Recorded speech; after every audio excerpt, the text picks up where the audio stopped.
تُطِعْ مَنْ أَغْفَلْنَا قَلْبَهُ عَنْ ذِكْرِنَا، میرا رب قرآن میں کہتا ہے میں رب العالمین ہوں، میں اس انسان کا خالق مالک رازق ہوں۔ اللہ کہتا ہے اِنَّا خَلَقْنَا الْإِنسَانَ وَنَعْلَمُ مَا تُوَسْوِسُ بِهِ نَفْسُهُ، اللہ نَعْلَمُ مَا تُوَسْوِسُ بِهِ، سورہ قاف۔ اللہ کہتا ہے میں اس کو بنایا، مجھے پتا کہ اس کا دل کیا کیا وسوسے کرتا ہے۔ وسوسوں کا مسئلہ تو بارگاہ رسالت میں بھی آیا تھا۔ سبحان اللہ۔ یہودی آیا، اس نے کہا حضور یہودی بھی نماز پڑھتے ہیں، آپ کے صحابہ بھی نماز پڑھتے ہیں، لیکن آپ کے صحابہ نماز میں بھول جاتے ہیں، وسوسے ہیں، اپنے خیالات میں ہوتے ہیں، اور یہودی تو ایسے نماز پڑھتے ہیں بس کوئی خیال ہی نہیں آتا۔ میرے آقا نے سب سے بڑے امت کے سب سے بڑے صوفی سے کہا ابو بکر ذرا جواب دیں۔ سبحان اللہ۔ سوال رسول اللہ سے پوچھا گیا، جواب ابو بکر کیوں دیں؟ ہائے ہائے کیونکہ میرے آقا جانتے تھے کہ میرا ابو بکر ہی ہے جو صحیح جواب دے سکتا سبحان اللہ، واہ واہ، ہے۔ جواب تو حضور بھی دے سکتے ہیں۔ سبحان اللہ۔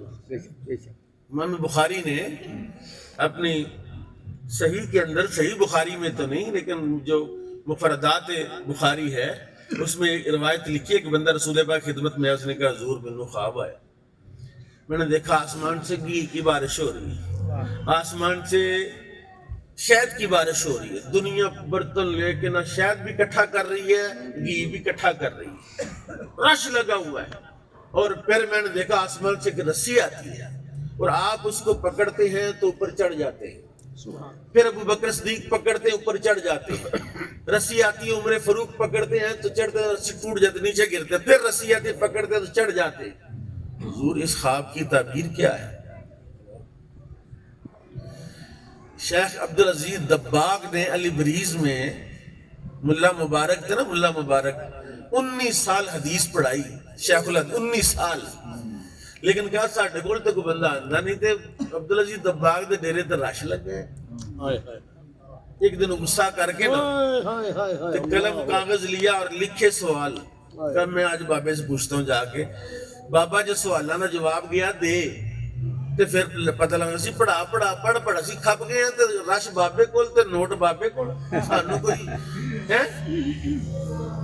یہ ملا مبارک نے پوچھا حضرت یہ بتائیے، رسول پاک بندے تعبیر پوچھی نا، حضرت صدیق اکبر نے کہا حضور میں بتاؤں؟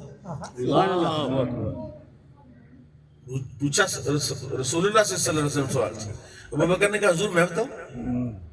آپ نے فرمایا سبحان اللہ، سبحان اللہ۔ عرض کیا یا رسول اللہ گھی سے مراد فیضان توحید ہے،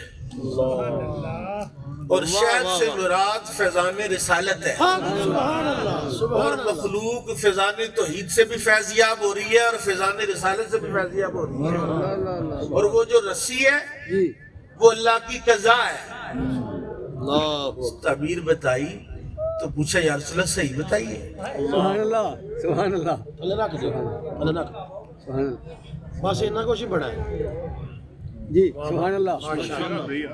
وَلَا تُطِعْ مَنْ أَغْفَلْنَا قَلْبَهُ، میں چلو کوئی نہیں، میں تے مولانا اشرف صاحب طرح تو نہیں جانتا کہ تمہیں دساں بھی ایسا نہیں ایسا، میں تے پراؤڈ ہوں۔ 10 منٹ دیتے سی اب بابی اور کہندے میرے کو اختیار زیادہ، میں 15 منٹ دینا تھا جی جی تو چلو مہربانی۔ اچھا آپ نے فرمایا، رسول اللہ نے فرمایا ابو بکر کچھ صحیح بتایا کچھ غلط بتایا، تو نے جو تعبیر بتائی کچھ صحیح ہے کچھ غلط ہے۔ اللہ ملا مبارک نے شیخ عبدالعزیز دباغ سے پوچھا حضور آپ بتا سکتے ہیں تعبیر کیا ہے؟ اب میں وہ بتانے لگا وَلَا تُطِعْ مَنْ أَغْفَلْنَا قَلْبَهُ عَنْ ذِكْرِنَا کا معنی کیا ہے؟ سنیں ذرا توجہ سے۔ شیخ عبدالعزیز دباغ نے کہا ہاں میں بتاتا ہوں، توحید شہد سے مراد یہ ہے اور گھی سے مراد یہ ہے، رسی سے یہ مراد ہے، ساری تعبیر تفصیل سے بتائی۔ اس نے پوچھا مولوی صاحب تھے، اس نے پوچھا حضور یہ تعبیر صحیح ہے؟ اللہ شیخ نے کہا بالکل صحیح ہے، پوری صحیح تعبیر ہے۔ سبحان اللہ۔ اس نے کہا مجھے سمجھ نہیں آئی کہ ابو بکر بتائیں بارگاہ رسالت میں تو حضور کے کچھ صحیح ہے کچھ غلط ہے، تو آپ کہتے ہیں میری ساری تعبیر صحیح ہے۔ ابو بکر بتائیں تو کہ کچھ صحیح ہے کچھ غلط ہے، اور آپ بتائیں تو وہ ساری صحیح ہے۔ عبدالعزیز دباغ جلال میں آئے، کہا میں خود نہیں بتا رہا، یہ سامنے حضور کھڑے ہیں، جو بتاتے جاتے تجھے بتا رہا، سبحان اللہ اپنے پلے سے تو نہیں بتا رہا، جو حضور بتا رہے ہیں وہ تمہیں بتا رہا ہوں۔ یہ ہے کہ جن کا دل اللہ کی یاد سے غافل نہیں ہوتا، پھر ان کی آنکھوں میں پٹیاں نہیں ہوتی، وہ زمانے کی نبض بھی دیکھ لیتے ہیں، بندوں کے دل کی نبض بھی دیکھ لیتے ہیں۔ بے شک بے شک سبحان اللہ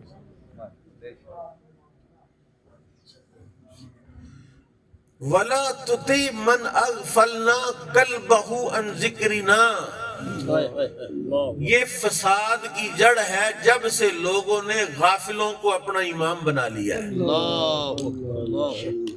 غافلوں کو اپنا رہبر و رہنما بنا لیا ہے، خود بھی بٹکے ہوئے ہیں۔ میرے آقا نے فرمایا قرب قیامت میں علم اٹھا لیا جائے گا۔ کیا اٹھا لیا جائے گا؟ علم۔ یا رسول اللہ علم کیسے؟ بقبض العلماء، علماء علم اٹھا لیا جائے گا۔ لوگ جاہلوں کو مفتی بنا لیں گے، وہ خود بھی گمراہ ہوں گے، تمہیں بھی گمراہ کریں گے۔ اب جن کا دل اللہ کی یاد سے غافل نہیں ہوتا وہ کیا ہوتے ہیں؟ آپ ذرا سنیں۔ الحاوی الفتاوی میرے پاس موجود ہے، ابریز میرے پاس موجود ہے، دونوں کتابوں کا حوالہ دیا۔ شیخ ابو العباس تنجی رحمۃ اللہ علیہ ایک بہت بڑے بزرگ گزرے ہیں جو مرید تھے شیخ احمد رفاعی کے، یہ 500 ہجری کی بات ہے۔ الحاوی الفتاوی جس میں ایک رسالہ ہے تنویر الحلق فی رؤیت امکان النبی والملک، ایک رسالہ لکھا سیوطی نے کہ کیا رسول اللہ کے بعد فرشتے کو دیکھنا ممکن ہے؟ کیا رسول اللہ کے بعد وصال کے بعد حضور کو دیکھنا ممکن ہے؟ اس کے ثبوت کے طور پر انہوں نے رسالہ لکھا، اس میں دلائل لکھے۔ شیخ ابو العباس تنجی اپنے مرشد کی زیارت کے لیے حاضر ہوئے، آپ نے فرمایا ما انا شیخو کا عبد الرحیم بے کنا، میں تیرا مرشد نہیں، تیرا مرشد عبد الرحیم ہے کنا والا۔ اب مرید نے سنا تو دوڑ لگا دی کہ کوئی راز ہے۔ اب میں ذرا آپ کو وہاں لانا چاہتا ہوں جہاں میرا مقصد ہے، میری گفتگو کا 5 منٹ رہ گئے صرف۔ وہاں گئے، شیخ عبد الرحیم کنا نے پوچھا تعریف رسول اللہ، تو نعتاں پڑھنا ہے، تقریراں کرنا ہے، رسول اللہ نے دیکھیا ہی کتنے؟ کیا بات، تعریف رسول اللہ، رسول اللہ کو پہچانتے ہو؟ کہتے میں نے کہا لا میں نہیں پہچانتا۔ ان کا رخ الى بیت المقدس، اپنا چہرہ بیت المقدس کی طرف کرو۔ اس نے بیت المقدس سے منہ کیا، ایک قدم اٹھایا، دوسرا اٹھایا تو سامنے حضور نظر آ رہے ہیں۔ سبحان اللہ۔ کہتے ہیں دائیں دیکھا تو حضور نظر آ رہے ہیں، بائیں دیکھا تو حضور نظر آ رہے ہیں۔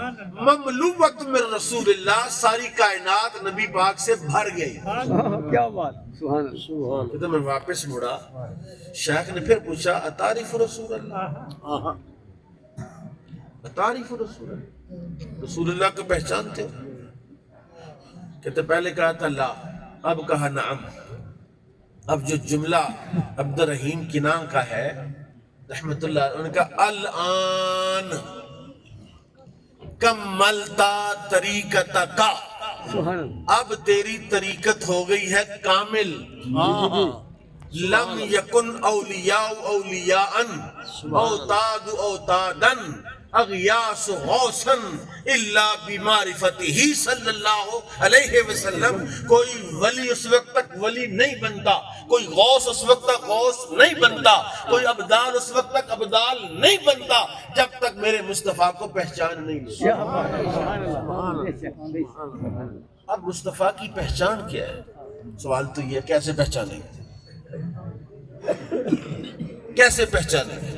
کا پہچاننے کا ایک ہی طریقہ ہے۔ انڈے تو آپ کھاتے ہیں، آج کل انڈوں کا موسم ہے، ہر انڈے میں بچہ ہوتا ہے کہ نہیں جی؟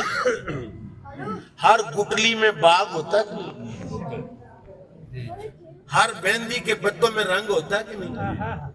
لیکن انڈے سے بچہ تب نکلے گا جب وہ کسی مرغی کے نیچے رکھا جائے گا۔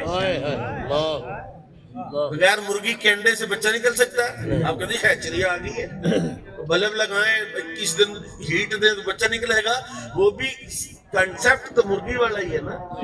اور ہر گٹلی میں باغ ہے، گٹلیاں تو یہاں بھی اگ رہی ہیں سڑکوں کے کنارے روڑیوں پر، لیکن وہ کوئی بکری کھا گئی، کوئی کھا گیا، اس گٹلی کا باغ بنے گا جس گٹلی کو مالی ملے گا، مالی، بے شک بے شک بے شک۔ اس مہندی کے پتوں سے رنگ نکلے گا، جو مہندی کے پتوں کو رگڑنے کے بعد اس کو خاص پروسیس میں سے گزارے گا۔ اس لیے تجھے ایک استاذ کی ضرورت ہے، تجھے ایک رہبر کی ضرورت ہے، تجھے ایک ایسے ماسٹر کی ضرورت ہے جو ماسٹر معرفت مصطفیٰ سے واقف ہو اور جس کو رسول اللہ کا علم